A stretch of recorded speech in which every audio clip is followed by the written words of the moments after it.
Bueno,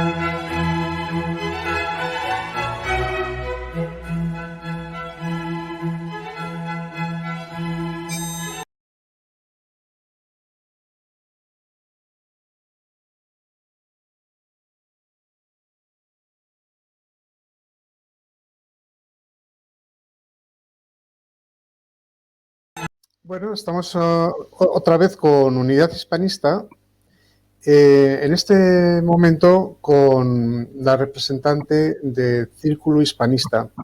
Están creciendo las asociaciones como setas en estos últimos 2 años de la tendencia esta de buscar la integración hispanista y de recuperar nuestra antropología, nuestra historia, nuestra cultura, parando este avance sistemático y profundo de la ingeniería social, de la modificación cognitiva, lo que yo llamo molde o cuña cognitiva, para vaciarnos de nuestra idiosincrasia, de nuestro sentido de pertenencia, de nuestra cultura, de nuestra civilización, y para convertirnos en una especie de clones, de zombies, al servicio de poderes externos, ¿no? Y esa situación se da de una manera notable en el sistema educativo, que es mi tema. Cómo se está adoctrinando de una manera inapelable en el sistema educativo, cómo se está vaciando los contenidos de la enseñanza y cómo se está haciendo una especie de personas que no conocen nada de su arraigo social, cultural, y de dónde vienen, de dónde proceden y a dónde van. Y eso es una preocupación tremenda en Unidad Hispanista, porque queremos combatir mediante la batalla cultural esa especie de dejar a las mentes vacías. Y tenemos aquí a una persona, he explorado yo a través de Facebook, pues cómo es, y su mural de Facebook es impresionante. O sea, yo estoy conmovido de la cantidad de cosas, de la hispanidad que tiene y de qué calidad, ¿no? Se llama Inmaculada Fernández López y es profesora de Historia del Arte y también especialista en Patrimonio Artístico Nacional. Lo he dicho bien, ¿verdad, Inmaculada? Bueno, buenos días, lo primero, ¿no? Bueno, soy profesora de música, realmente esa es mi profesión. Pero después he hecho Historia del Arte y un máster en Patrimonio Histórico. Perdóname un poco la interrupción, Inmaculada, que es que te oigo un poco mal. No sé si tienes bien puesto el micrófono. Pues yo creo que sí. Ahora mejor, ahora mejor. ¿Ahora mejor? Sí. Estupendo. No, decía que soy profesora de música, esa es mi profesión, lo que me da de comer. Pero además yo después he hecho Historia del Arte y un máster en Patrimonio Histórico y otro máster en Estudios Latinoamericanos. Lo siento mucho, yo no puse el título, no se debe de decir latinoamericano, sino hispanoamericano, pero bueno, el tema es ese. Y sí, a mí me duele mucho la educación porque precisamente pues trabajo con ella, ¿no? Y es cierto que, por ejemplo, se acaba de anunciar que en los próximos textos de ciencias sociales, o sea, de lo que es geografía e historia, por ejemplo, se van a obviar a los reyes católicos. Algo que para mí no es que fuese ayer, es que es diario. Yo tengo a Isabel la Católica enterrada, vivo en Granada, soy granadina, y la tengo enterrada a unos 20 metros de mí, ¿no? Y además suelo ir a misa en la Capilla Real. Me parece algo tan vivo y tan importante y tan de moda en este momento que es una locura negarle a los niños esa información y esa formación, ¿no? Sí. Formación que también tiene mucho que ver con la formación religiosa, con la trascendencia. Y lo digo yo, que hasta hace muy poco era agnóstico, pero descubrí que desde que hemos perdido esa estructura del conocimiento basado en el credo, en en nuestro credo cristiano, todo se ha ido descomponiendo. Es un poco el elemento como decía Ramiro Metu, por cierto, el elemento de cohesión y de trabazón entre las personas para encontrarse con lo que realmente es la hispanidad en su sentido profundo, ¿no? Y al perder el sentido de la hispanidad estamos también fragmentando, dividiéndonos y polarizándonos y también perdiendo ese sentido de que pertenecemos a una nación que, por cierto, en la Constitución de 1812, cuando hablaban de la nación española, hablaban de los ciudadanos de los dos hemisferios. Exactamente voy a decir el texto exacto, como lo tengo anotado, porque lo quería mencionar. La nación española es la reunión de todos los españoles de ambos hemisferios. Así es. Eso, incluso una constitución que en teoría pues tenía ciertos rasgos pues no precisamente católicos, más de tipo liberal y tal, lo reconocen como la reunión de todos los españoles de ambos hemisferios. Y esos españoles de todos los hemisferios fueron a evangelizar. Luego, por tanto, habría que deducir por ese silogismo que si nos desvinculamos de nuestra misión católica, perdemos el sentido de la hispanidad y, por tanto, perdemos nuestra nación. Porque la nación parece ser, y lo decían los constituyentes de 1812, no es España, la nación es la hispanidad. Exactamente. La generadora de esa nación es España, la matriz. Pero España, que sí es una nación, al quedarse reducida a la hispanidad, a la fundadora, al ente fundante, sí, pues, a lo que era la península. Lo es nación, pero no es la nación, es parte de la nación, es un fragmento de nación. Sí, efectivamente, yo he tenido la oportunidad de ver Granada o el Albaicín o Córdoba o Madrid o Segovia no me refiero literalmente por los nombres, sino por la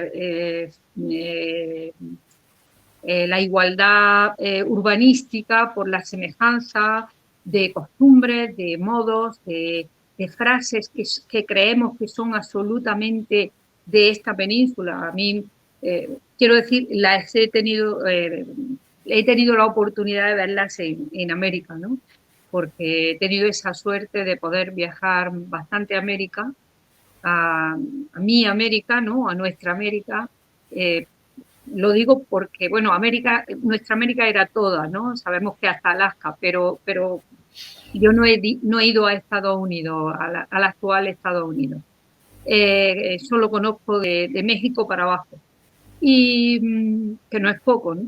Y me han pasado curiosidades como estar en un semáforo y escuchar a una persona que está hablando por teléfono y decirle a su madre, mamá, no puedo hablar porque hay moros en la costa. Eso me pasó en Lima. Entonces, se me ponía, yo soy muy sensible, ¿no? Entonces, y muy consciente de esa gran España que va desde Tierra de Fuego hasta Nuevo México, ¿no? Entonces, es increíble porque yo pensaba que eso simplemente era algo granadino, ¿no? O sea, siempre hemos comentado esto como el peligro que sigue estando, ¿no? Desgraciadamente.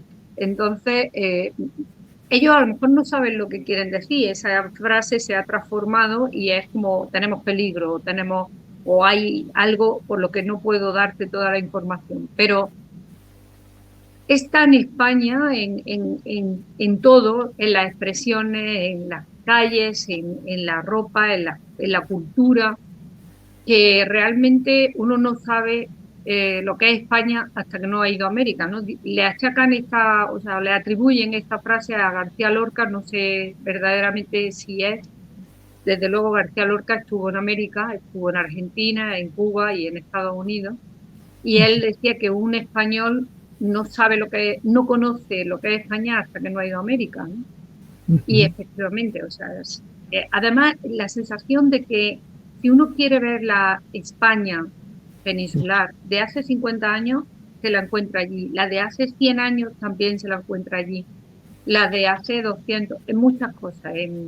No solamente hablo de lo físico, de lo material, de la fachada, sino del respeto a los mayores, de una religiosidad absoluta. Las catedrales están llenas de gente. O sea, es una maravilla en tantas cosas, ¿no? Que realmente yo la adoro. Sí, sí. Yo tengo mi nuera que es chilena, no Ajá. he estado en Chile hasta ahora, sí he estado en Argentina y es una extensión clarísima de... Yo conozco poco Hispanoamérica porque no he viajado, pero lo poco que conozco está claro de que somos la familia. Es Sí, la familia. Una familia rota, una familia descompuesta, dividida. dividida, porque alguien ha metido cizaña en la familia. Ujú. Esa cizaña externa, que eran los anglos, la mano de la masonería, etcétera, como por cierto está ocurriendo ahora en España, ¿eh? No vamos a dar espaldas a esa realidad, es exactamente parecido. Pues nos ha ido enfrentando entre hermanos y la recuperación de esa división, pues hay que hacerla. Y es una recuperación lenta, probablemente yo no acabaré viendo los frutos, pero hay que Pero recoger tenemos que poner la semilla. la semilla, tenemos que ponerla, y la semilla es cultural. La semilla es cultural y de conocimiento, filosófica por una parte, histórica por la otra. Ujú. Y no es casual que, por ejemplo, a uno de los, para mí, maestros de esa teoría que expreso, Ramiro de Maeztu, fuera asesinado por los milicianos en el 36. No es como con José Calvo Sotelo. No es casual. Sabían lo que hacían cuando les asesinaron. Por eso, en el hecho de... Bueno, el hecho, desgraciadamente no fue el hecho. Fue en tierra... Antes de morir acribillado, Ramiro de Maeztu les preguntó: ¿sabéis vosotros por qué me asesináis? Matáis. Yo sí sé por qué me asesináis, porque quiero una España con gente distinta a vosotros. Sí, efectivamente, lo sé.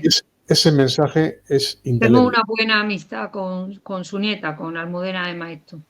Uh-huh. Y ella Sí, es sí. presidenta de honor del Círculo Hispanista de Madrid. Uh-huh. Efectivamente. Sí, la defensa de la hispanidad. Bueno, le mataron, pero ahí está. Todos lo tenemos en casa y todos lo estamos poniendo de moda. O sea que se sigue leyendo y creo que cada vez se va a leer más porque es fundamental. O sea, él tuvo una claridad de ideas que yo he compartido totalmente, ¿no? Y estoy completamente de acuerdo. O sea, es que la hispanidad es un gran potencial en muchísimas cosas, ¿no? Hay algo, un detalle que me ha acordado cuando la sensación de que ellos, hablando de ejemplos de el hispanoamericano, eh, hubo un detalle que a mí me llamó mucho la atención cuando la gente hablaba del rey. O sea, por H o por B, en alguna conversación salía el rey, tanto lo podían sacar ellos, bueno, sobre todo ellos o yo, me decían, porque el rey, entonces, claro, cuando yo las primeras veces que voy a América tengo la sensación, tengo la creencia de que había ido a América, o sea, perdón, al extranjero, porque yo era ignorante, ¿no? Entonces, a mí me invitaron a unos cursos, a unos congresos y tal, y bueno, pues yo como una ignorante en este tema, pues yo iba al extranjero, sabía que hablaban español, pero poco más, ¿no? Entonces me nombraban al rey, entonces les pregunté yo, ¿de qué rey? O sea, ¿o de qué rey hablas? Claro, y dice, pues ¿qué rey va a ser? Del rey de España, ¿no? Esto me ha sucedido una gran cantidad de veces y me llamó mucho la atención que cuando don Juan Carlos hizo su discurso de despedida, bueno, de traspaso de poderes a su hijo, pues lo comentó. O sea, para mí fue súper emocionante que dijo, en América siempre siguen hablando de la figura del rey y me han hecho sentir como que sigo siendo para ellos el rey, más que nada por el hecho de que era el primer rey español que viajaba a América, ¿no? Porque ningún rey anterior fue. Entonces es súper interesante, ellos viven pendientes del rey, de doña Leticia, de todas las noticias de España, o sea, la casa más ignorante que uno puede imaginar de cualquier sitio, ¿no? Todo el mundo vive pendiente del rey y de España, es algo muy interesante. Me da la impresión de que allí son más españoles que aquí, Sí. que en España, tanto en lo religioso como en la lengua, que ahora renunciamos a ella, es una cosa espantosa. Que se esté quitando la lengua española de las aulas, por ejemplo, en mi tierra, en Cataluña, Valencia, Baleares, Galicia, que lo gobierna el PP. O sea, estamos perdiendo Sí que es grave. o sea, los hilos de conexión, de cohesión entre españoles, el sentido de la unidad, se está yendo al cuerno, o sea, por este tipo de cosas. Pero además es la lengua No, más allí, hablada del mundo, ¿no? sin embargo, ahí la corriente que hay es de volver a España, de volver a la unidad. Hay más hispanistas allí que aquí. Sí, sí. Es De lamentable. hecho, hay volviendo a este comentario que hiciste sobre que España o la hispanidad era el conjunto de los españoles de los dos hemisferios, yo, por ejemplo, conocí este tema que efectivamente era de la Constitución de 1812, pero es que desgraciadamente no nos han contado la historia.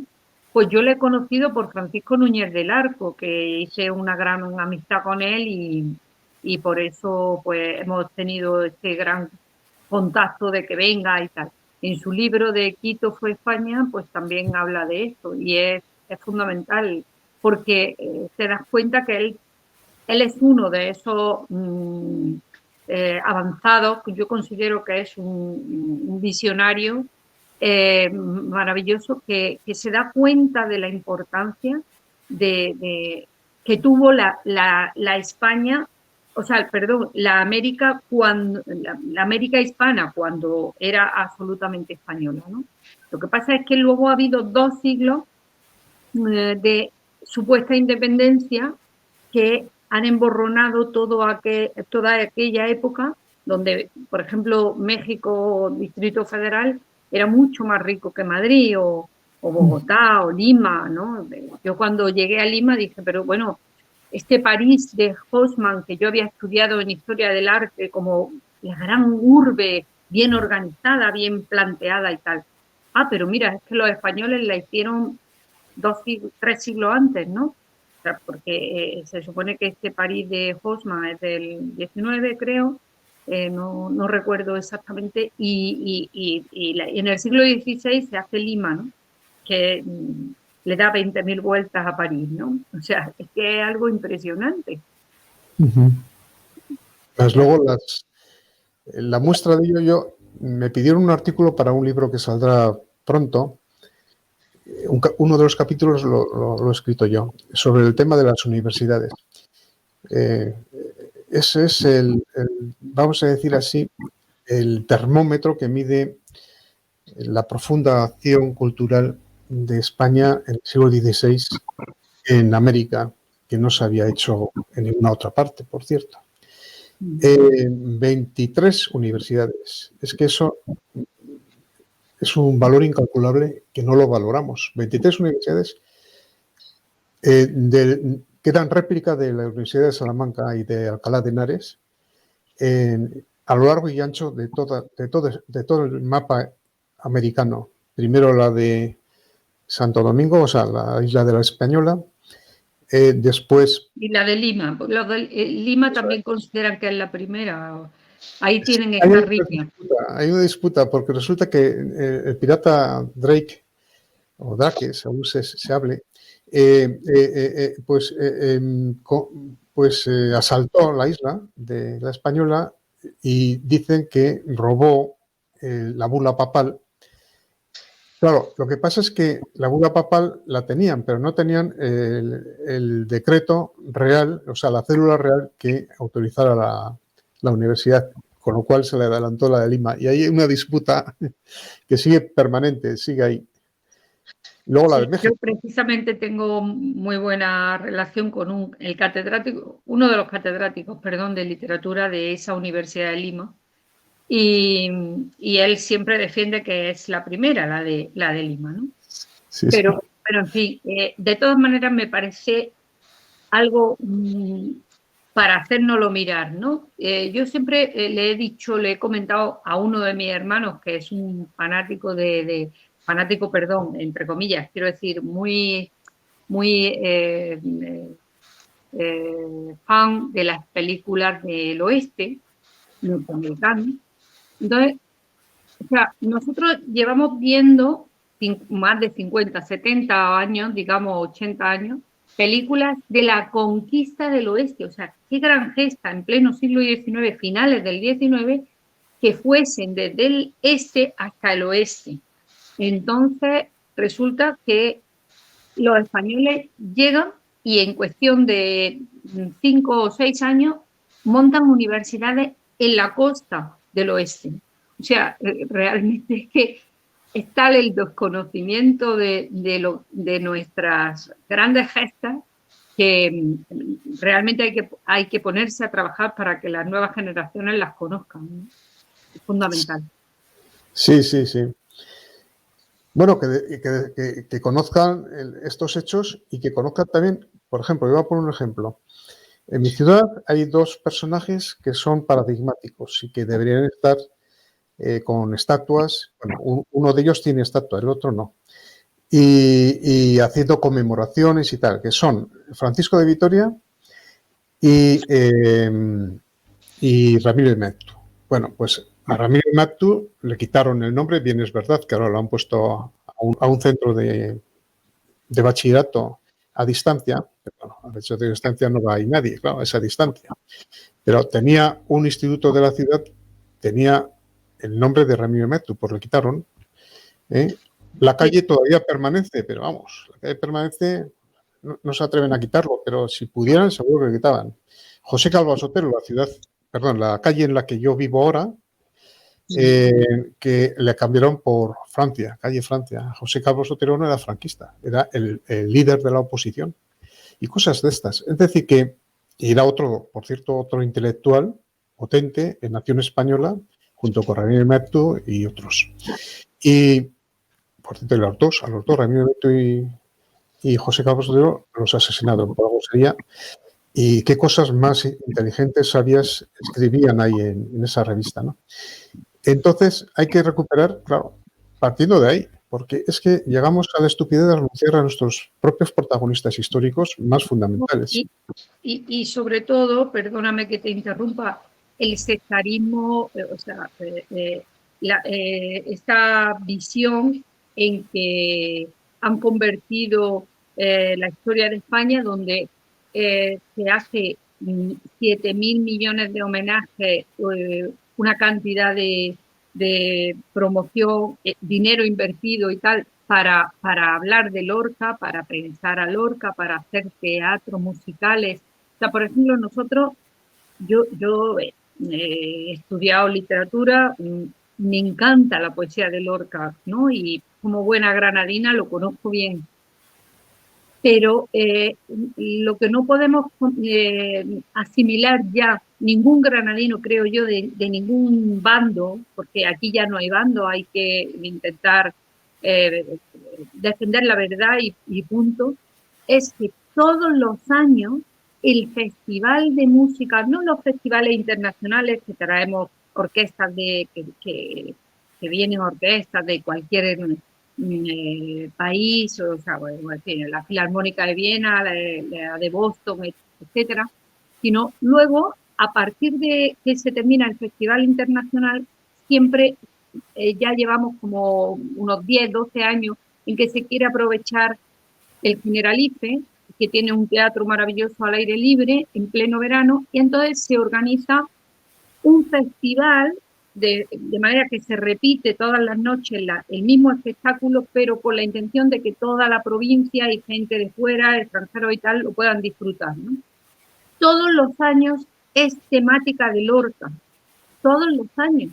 O sea, cuando no es Yerma, es el sombrero de tres picos, y cuando no es el lenguaje de las flores, es sobre Lorca y sus viajes a Cuba. Es que no hay más vida más allá de Lorca. Entonces, ¿qué pasa? ¿Por qué hay que potenciar más todavía la figura de Lorca y que, pobrecito, lo mataran en la guerra el bando nacional y tal? Pero ¿por qué no se habla de Ramiro de Maeztu? O sea, si realmente estamos en una época de libertad, ¿por qué no hay que tratar a todas las figuras por igual? ¿O es que el bando republicano no mató a nadie? O sea, y es que hay algo maravilloso de los abuelos, de todos los bandos, que es que supieron hacer una gran reconciliación, pero en el sentido, en las casas, no hablo de los políticos en el Congreso y tal, ¿no? Sino como en las casas, yo lo he escuchado de los dos bandos, porque yo tengo abuelos de los dos bandos, que decían, de la guerra no se habla. Sí, efectivamente. Mi padre, mi madre, preguntaban algo y decían, de la guerra no se habla porque la idea era ir hacia adelante y cerrar heridas, ¿no? Entonces, me parece absurdo que solamente, por ejemplo, se potencie una figura, pero no esta tan importante de Ramiro de Maeztu, ¿no? Efectivamente, sí, sí. Oye, vamos a hablar un poco de tu asociación. Yo tengo la idea de que deberíamos hacer un cuerpo común todas las asociaciones y plantear una estrategia todas, cada una con su libertad de acción, su idiosincrasia particular, pero tenemos unos vínculos muy parecidos. O sea, quiero decir que en realidad cuando yo he visto tu muro de Facebook, veo que tu asociación es perfectamente entrelazable con la mía. Es decir, prácticamente defendemos lo mismo. O sea, yo no veo ninguna diferencia, prácticamente ninguna. ¿Qué es lo que pretende tu asociación? Más allá, claro, lógicamente entiendo, como nosotros, pues hacer una conquista cultural de nuestras bases, de nuestras raíces, y lograr vencer esa especie de estatismo, de quietud a la hora de recoger, y esa especie de complejos. Es de reconocer, yo, por ejemplo, mira, yo voy a contar una historia. Yo estuve en el Foro Hormo en los años 2000 y pico. Yo fui secretario y portavoz en 2 años en concreto. Y allí se debatió sobre un tema que hoy causaría risa, ¿no? Porque aquí se hablaba de Estado. Todo el rato Estado es por aquí, Estado por allá, vamos al Estado, al Estado. Y claro, llegó un momento en que, pues como ahí había gente intelectual, decía, bueno, pues ¿qué es el Estado? El Estado es la administración, pero ¿y por qué no hablamos de España? En España, de España y por España y no sé qué, España por aquí, España por allá. Y empezamos a utilizar la denominación España. Pues creó cierta confusión. Joder, unos tíos aquí que hablan de España, que usan el término España, ¿serán fachas? ¿Serán franquistas? O sea, encontramos esa situación. Y ahora pasa lo mismo con la hispanidad. Yo me planteé, me van a llamar de extrema derecha, me da igual. Bueno, ya se va normalizando el término hispanidad. Yo estoy hablando del País Vasco, que claro, esto también es para dar de comer aparte. Pero, claro, yo vivo en Vitoria, es una ciudad conquistada por los emigrantes. Se han diríamos, mimetizado de una manera brutal con las ideas nacionalistas, sin darse cuenta. Se han mimetizado ya gente que tiene una asociación que es andaluza, pues, la Casa de Andalucía, pues hablan de Euskadi por aquí, Euskadi por allá. Oye, pero que tú no eres andaluz y yo soy a la vez vasco. Yo también soy español. ¿Por qué no dices español? Yo soy español. Pues no. Mentalmente se ha creado una relación, una especie de eslabón entre los ciertos términos y la idea de facha. Sí, pero bueno, es Tenemos que lograr ese cambio simplemente y dar ese salto. ignorancia, ¿no? Y yo creo que vosotros pretendéis algo así, ¿no? A ver, es que cuando, por ejemplo, tomando esta idea de lo de España, de este término de España, ¿desde cuándo se usa España? Por qué estos ignorantes consideran que España es una idea de Franco? Porque Franco fue ayer. O sea, Isabel la Católica no usaba España. Ujú. En las Navas de Tolosa, cuando se quiere hacer una reconquista, eh, en la arenga que hace el rey, dice, caballeros de Calatrava, caballeros de Santiago, tal, españoles todos. ¿Eh? O sea, ese es el subtítulo, ¿no? O sea, eh, hagamos esto, ¿no? Bueno, eso es lo de menos. O sea, dice, españoles todos, da igual que vengan de Santiago, que vengan de Calatrava, que vengan de donde sea. O sea, 1212. O sea, ¿desde cuándo existe el concepto España? ¿Por qué esta moda ahora de que esto de la pasión por España o de la denominación de España es franquista? Pero si Franco fue ayer. Ujú. O sea, eh, y luego, con respecto a la hispanidad, pues desde 1492, ¿no? O digamos, bueno, desde 1492, o sea, no quiero que la gente me llame ignorante, ¿no? Quiero decir, 1492 se produce el encuentro, ¿no? O la llegada a América. Pero poco a poco, a lo largo del siglo XVI, se está creando ese imperio que es hispano y que lleva que salva, como dice Marcelo Bullo Modeo, España salva a América, ¿no? De Libera. muchas matanzas, del canibalismo, de otras cosas. No voy a ver, yo respeto mucho a los eh, profesores intelectuales americanos y yo sé que no hay que tomarlo así. Claro que en todas las conquistas hay cosas que se pierden, pero yo fundamentalmente creo que España le hizo mucho bien a América, ¿no? Y lleva una cultura que era, pues no voy a decir que era superior, pero sí era algo novedoso en el sentido de la valoración tan importante que hacía de la persona humana, ¿no? La dignidad humana, esa elevación del alma que solamente el cristianismo sabe ver. Entonces, la independencia por encima de todas las cosas, ¿no? Y, y eso, por supuesto, añadido a toda una cultura, un lenguaje, una escritura, el caballo, la rueda, no sé, tendríamos mil cosas, ¿no? Pero sobre todo la dignidad humana, ¿no? Que es esa elevación del alma que esa visión que tiene Isabel la Católica marca un antes y un después. O sea, ella es tan avanzada y tan progresista de verdad, con mayúsculas, porque se han adueñado de la palabra progre los sectarios, pero ella en una persona desnuda, con otros rasgos, con pelo largo, con, no sé, no sabemos cómo vio a esos primeros indios taínos que le trajo Colón, y los traía encadenados y ella le pregunta, ¿por qué traes a estas criaturas encadenadas? Y dice, Majestad, porque son un trofeo de guerra, ¿no? Dice, ¿de qué guerra? O sea, no.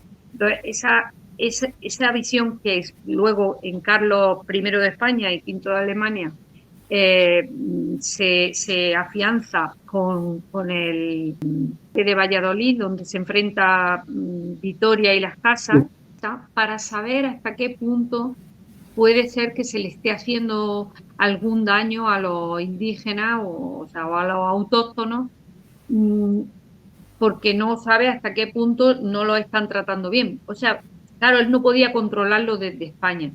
Claro, por supuesto que se han hecho abusos, que se hacían algunos maltratos, lógicamente que se habrán hecho porque uno no puede controlar todo desde aquí, ¿no? Desde la monarquía española, lo interesante, lo que yo defiendo es que siempre hubo un respeto y una defensa del indio, ¿no? Y eso Isabel la Católica en su testamento lo deja muy claro. Y ella, en su lecho de muerte, lo que más le preocupa son los indios de América. O sea, esto sigue siendo moderno y seguirá siendo transgresor, pasen los siglos que pasen, ¿no? Es que yo creo que debería estar reconocida como santa. O sea, Claro. no es posible. Para mí es inconcebible en aquel momento, en aquella época, que no es asimilable a la actual. No podemos interpretar aquel tiempo con visión del tiempo actual, porque es otro tiempo. Que tuviera esa inspiración del respeto a la dignidad humana y ese testamento del que nacieron los reyes de Indias y la posibilidad de que... Y los derechos humanos. Que surgiera Francisco Suárez con su teoría del derecho a la resistencia al tirano, es decir, que los reyes no eran absolutos, como eran en Francia e Inglaterra, sino eran reyes sometidos a las leyes del pueblo. El pueblo, por eso venían, de ahí nacieron los fueros, el contrato entre el pueblo y el monarca. No descubrió el contrato social Montesquieu, sino que yo creo que fue Isabel la Católica, con su respeto. Carlos V se tuvo que adaptar cuando llegó aquí, vio lo que había, tuvo una guerra, la de los comuneros, y la otra de Cataluña o de Valencia, pero de todas maneras pues se asumió esa especie de paradigma y se trasladó a América. Eso es irrepetible, tan irrepetible como que el norte hasta ayer, el norte de América, el conquistado por Inglaterra, pues no quería hibridarse con gente extraña, querían hacer una endogamia protestante judía, judío-protestante. Bueno, vamos a pasar a otra cuestión. A ver qué opinas tú de esto, porque yo creo que aquí hay una clave. Nosotros buscamos la unidad hispanista, la recuperación de los vínculos entre la hispanidad. Pero vamos a ver una cosa y luego lo comentamos. A ver qué te parece esto. La CELAC en estos tiempos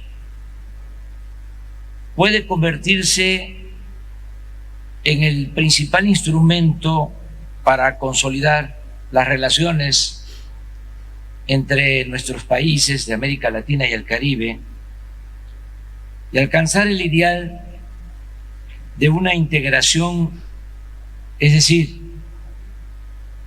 construir en el continente americano algo parecido a lo que fue la Comunidad Económica que dio origen a la actual Unión Europea. Bueno, a mí me da la impresión, yo te comento un poco mi impresión, de que ellos ven que ya hay una ola imparable. Ahora digo, ¿quiénes son ellos? Ven que hay una ola imparable guiada por la trascendencia de nuestra visión universal y de crear nuestra propia forma de organizarnos a nivel geoestratégico, creando otro, en este mundo multipolar, creando otro polo, porque ese polo desapareció, lo que fuimos el imperio, eso desapareció, y recuperando no el imperio, porque ya el imperio no tendría sentido ni podría ser, sino unos vínculos de cooperación bajo la base de los elementos fundamentales que crearon la hispanidad, recuperándolos. Me da la impresión de que a la vista de lo que estamos intentando, de esta obra muy difícil y larga en el tiempo, pero importante, hay alguien que está moviendo los hilos para contrarrestarlo y hacer otro movimiento similar, de otro orden, controlándolo, de otro orden. Y ahora podríamos hablar del orden. Bueno, pues si quieres lo pongo para ver de qué orden, y así pues fundamentales para los masones. Sus valores se pueden condensar en 3 palabras: libertad, ¡viva la libertad! igualdad, ¡Viva la igualdad! fraternidad, ¡Viva la fraternidad! universal. ¡Viva la fraternidad universal! Este poder es importante para la gente que no se escucha, que todo tiene nombre y apellido. Primero es que hay que tomar conciencia que tras bambalinas hay un gobierno mundial digitado por la reina de Inglaterra, su esposo, una de las fortunas más grandes del mundo, con el señor Rockefeller, ahora sucedido por Soros, su sucesor natural, y el famoso Bill Gates. Pero acordate que la prensa y los medios de comunicación ya no son el cuarto poder, son el primer poder. El presidente de México comulga en un todo con el gobierno mundial. López Obrador justamente ha impuesto un gobierno marxista, que es el objetivo de Rockefeller, ¿no es cierto? Es decir, no hay una reconquista por el otro lado también. Es decir, una reconquista no, una extensión de la conquista que ya hicieron en el siglo XIX. Sí, claro, es que Bolívar también entraba en este grupo, ¿no? Sí. Sí. Hay que tener mucho cuidado de que este tipo está vendido y quizás lo que quiere es esa idea de la unidad, pero dejando al margen España, ¿no? Pero más que nada para someter a todos estos pueblos bajo este nuevo globalismo, o sea, este globalismo mundial que al fin y al cabo es un nuevo comunismo, donde el comunismo ya se sabe lo que es, ¿no? El terror y miseria. O sea, es que el problema es que no hay suficiente información sobre lo que es el comunismo, ¿no? Y lo que ha sido a lo largo de los siglos en todas partes. Hay algo muy interesante que escuché, no me acuerdo de quién, que decía, en el muro de Berlín, cuando se derrumba el muro de Berlín, ¿para dónde corre la gente? O sea, la mayoría de la gente, ¿para dónde corría? O sea, ¿iban a la zona oriental o iban a la zona occidental? Pues eso. Y Cuba, por ejemplo, que fue una joya, una perla, yo estuve un mes y acabé, me traje la maleta por casualidad, pero vacía, ¿no? O sea, después de vivir como reyes, la primera iluminación en América en La Habana, el primer tren que va desde La Habana a Santiago, o sea, una maravilla. Pues están muriéndose de hambre a base de arroz en blanco, ¿no? Pero la hija de Castro sí iba en avión o en una avioneta, en fin, no sé, en un helicóptero a Miami cuando puede, ¿no? Y cuando le apetece. Entonces, esto es el comunismo. Entonces, pues habrá que huir de eso y defender la libertad de verdad, bien entendida, ¿no? Y la meritocracia. Eso por una parte. Y por otra parte, yo pienso, no sé si será acertada este análisis, pienso que también López Obrador está poniendo Hispanoamérica a merced de la hegemonía yanqui, en el sentido de, este es un término peyorativo, al servicio de los siempre, de los amos del mundo del norte.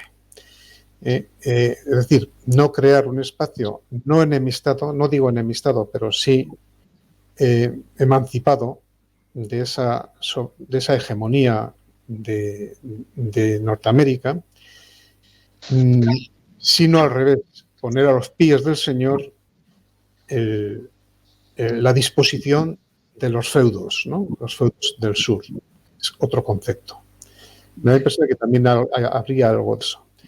No, habrá que ver hasta qué punto López Obrador actúa por sí mismo o como mandato de algo más. No sé si quisieras decir algo más.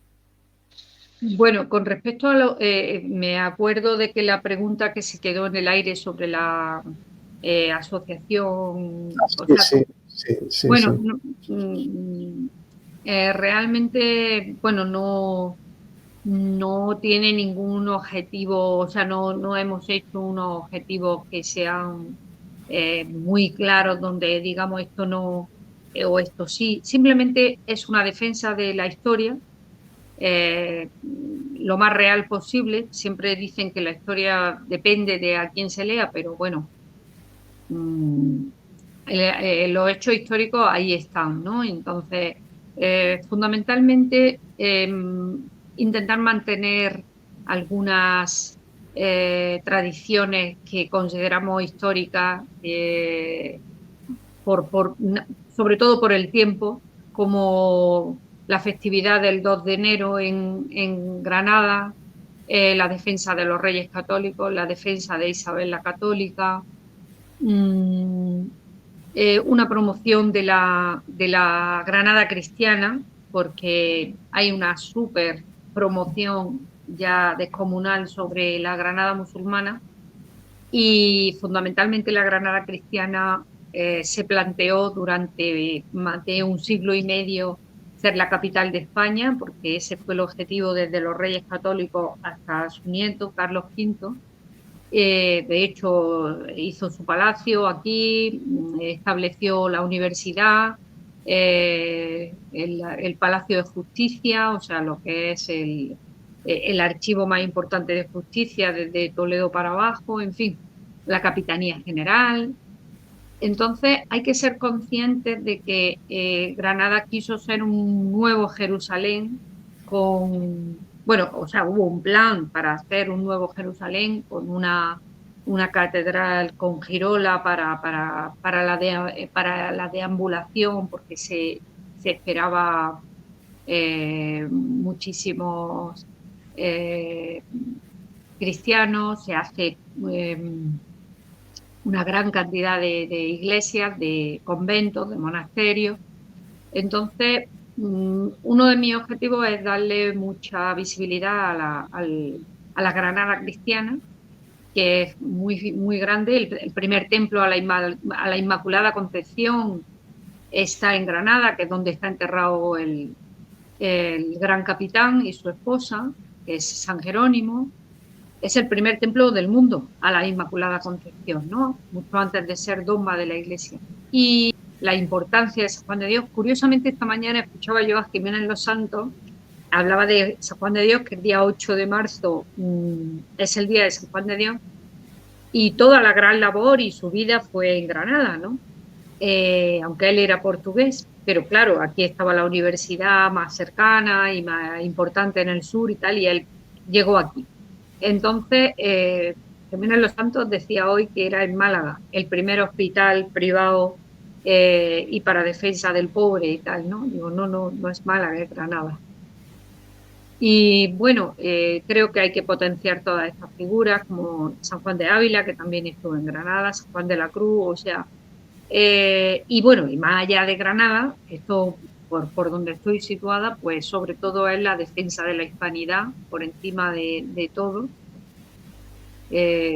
porque creo que es fundamental. O sea, América y España son la misma cosa, ¿no? Es la continuidad. Pues es una tarea magnífica. Desde Unidad Hispanista os ayudaremos todo lo que podamos en vuestra tarea, porque la nuestra. Muchísimas gracias. Pues muchas gracias por haber estado con nosotros. No, a vosotros, a ti. Estoy muy, muy agradecida y encantada. Y aquí estoy para cuando quieras.